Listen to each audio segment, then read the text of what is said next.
கர்த்தரும் இரட்சகருமாகிய இயேசு கிறிஸ்து நீனே நாமத்தினால் இம்மானுவேல் விசுவாச ஊழியங்கள் வழங்கும் மாறும் ஒரு வருஷம் என்ற தலைப்பில் இந்த 254ஆம் நிகழ்ச்சியிலும் உங்களை சந்திப்பதில் மிகுந்த மகிழ்ச்சி அடைகிறோம். பரிசுத்த வேதாகமம் சொல்லுகிறது, கர்த்தரிடத்தில் வருகிற எந்த பாவியையும் அவர் புறம்பே தள்ளுவதில்லை என்று.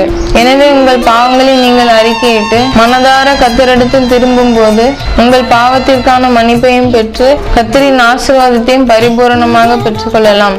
இந்த நிகழ்ச்சியை உங்கள் நண்பர்களுக்கும் உறவினர்களுக்கும் அறிமுகப்படுத்துங்கள். கர்த்தர் உங்களை ஆசீர்வதிப்பாராக. ஆமென்.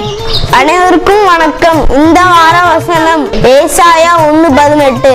உங்கள் பாவங்கள் சிவேரென்று இருந்தாலும் உறைந்த மலையை போல் வெண்மையாகும். Though your sins are like scarlet, they shall be as white as snow. Isaiah chapter 1 verse 18. Thank you.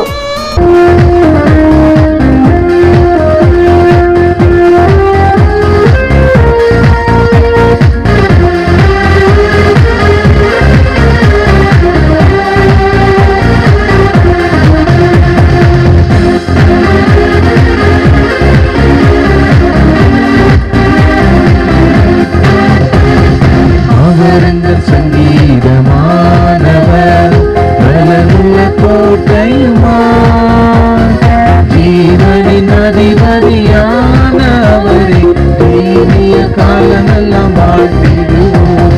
ஜீவனின் அதிபதியானவரை தீவிய காலமெல்லாம் வாழ்த்திடுவோம்.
அருமையானவர்களே, ஆண்டவராகிய இயேசு கிறிஸ்து நாமத்தினாலே உங்களை நான் வாழ்த்துகிறேன்.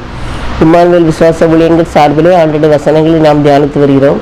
இன்றைய தினத்தில் கூட ஏசாயா 1 அதிகாரம் 18வது வசனத்தை 254வது வாரத்தில் நாம் தியானிக்க இருக்கிறோம். ஏசாயா 1:18. உங்கள் பாவங்கள் சிவேரென்று இருந்தாலும் உறைந்த மழையைப் போல் வெண்மையாகும். உங்கள் பாவங்கள் சிவேரென்று இருந்தாலும் உறைந்த மழையைப் போல் வெண்மையாகும். நம்முடைய துளிகளில் ஏற்பட்ட கரைகளை போக்குறதுக்கு ஆலான்னு சொல்லக்கூடிய ஒரு பொருள் அல்லது வேனிஷ் பொருள் எல்லாம் நம்ம உபயோகிக்கிறோம். இது அதில் உள்ள கரைகளை போக்கும்.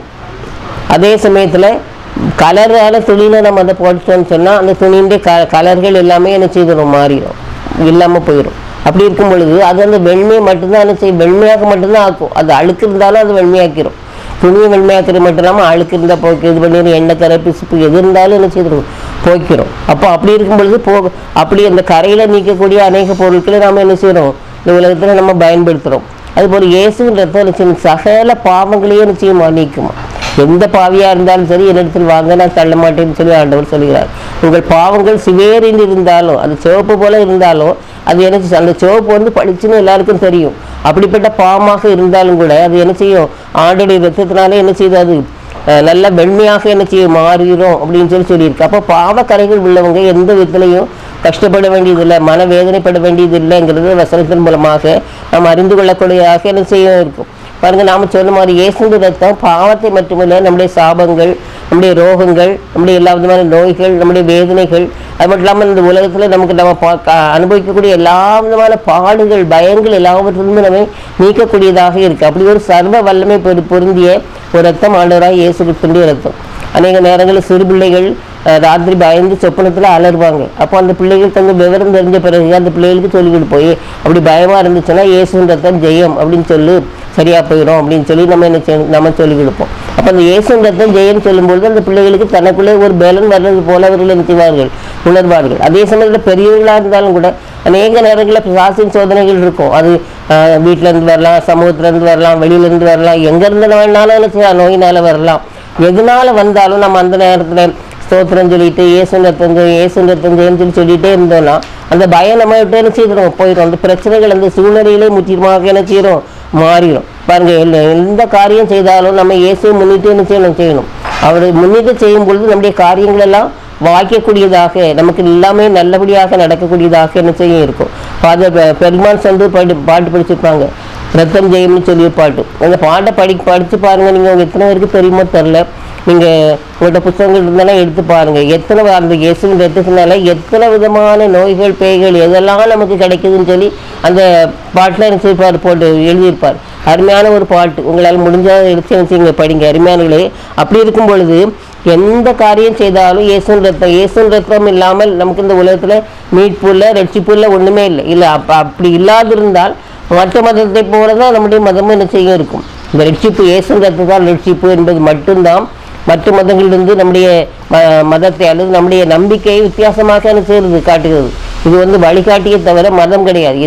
கிறிஸ்தவ மதம் கிறிஸ்தவம் என்பது ஒரு வழிகாட்டிற ஒரு நல்ல நிலைமை தானே தவிர வேறு ஒன்றுமே கிடையாது. ஆகையினால அநேகர் சொல்வாங்க, இயேசுவின் ரத்தங்கிறது எப்படி நம்முடைய பாவங்களை போக்கக்கூடியதாக இருக்குது, மனிதனாக தானே இந்த உலகத்தில் வந்தார் அப்படின்னு. மனிதனாக வந்தார், ஆனாலும் அதே சமயத்தில் மனிதன் இப்படி ஒரு பாவம் செய்து தன்னை இருளில் ஆழ்த்தி கொண்டானோ அதிலிருந்து விடுதலையாக்க வெளிச்சமாக அவர் என்ன செய்தார், வந்தார். அந்த ரத்த பழைய காலத்தில் ஆட்டுடைய ரத்தத்தினால மீட்பு என்ன செய்தாங்க, அந்தந்த நேரம் பாவத்தை போக்குறதுக்காக, அந்த பாவத்திற்கான தண்டனை போக்குவதற்காக அவர்கள் என்ன செய்தார்கள், பலியிட்டார்கள். ஆனால் ஒரே தரம் தம்மை பலியிட்டதுனால கிறிஸ்தியேசன் மூலமாக நாம் என்ன செய்கிறோம், ரட்சிப்பு அடைந்திருக்கிறோம். எல்லா விதமான பாவங்களிலிருந்து நம்ம விடுதலையாக்கி இருக்கிறோம்.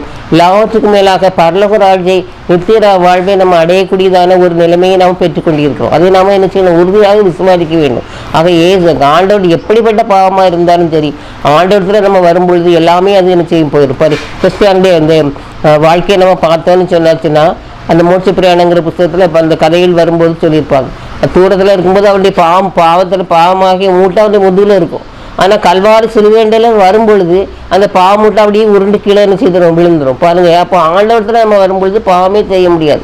அப்பப்போ சில பாவங்கள் இருந்தாலும் ஆண்டவரத்தில் நம்ம என்ன செய்யணும், மன்னிப்பு கேட்டு ஆண்டவரத்தில் நம்ம விடுதலை பெறும் பொழுது நமக்கு ஒரு நல்ல ஒரு சந்தோஷம் என்ன செய்யும் இருக்கும். யாரை பற்றி நமக்கு யார் என்ன சொன்னாலும் சரி, நமக்கு அதை பற்றி ஒரு எந்த விதமான கவலையுமே என்ன செய்யாது இருக்காது. ஆகவேனாலே இயேசுவின் ரத்தம் சகல பாவங்களையும் இன்னைக்கு நம்ம சுத்திகரிக்கும். அதனால பாவத்துக்குரிய குற்ற உணர்வு நமக்கு வேண்டவே வேண்டாம். ஆண்டவரத்தில் போய் அவர் ரத்தினாலே கழுவப்பட நம்ம ஒப்பு கொடுப்போம். எல்லா விதமான ஆசீர்வாதங்களை நாம் பெற்று அனுபவிப்போம். ஆண்டவர் நமக்கு உதவி செய்வாராக. ஆமாம். சத்திய வேதம் பக்தரின் கீதம் சுத்தர்கள் போகும் பாதையின்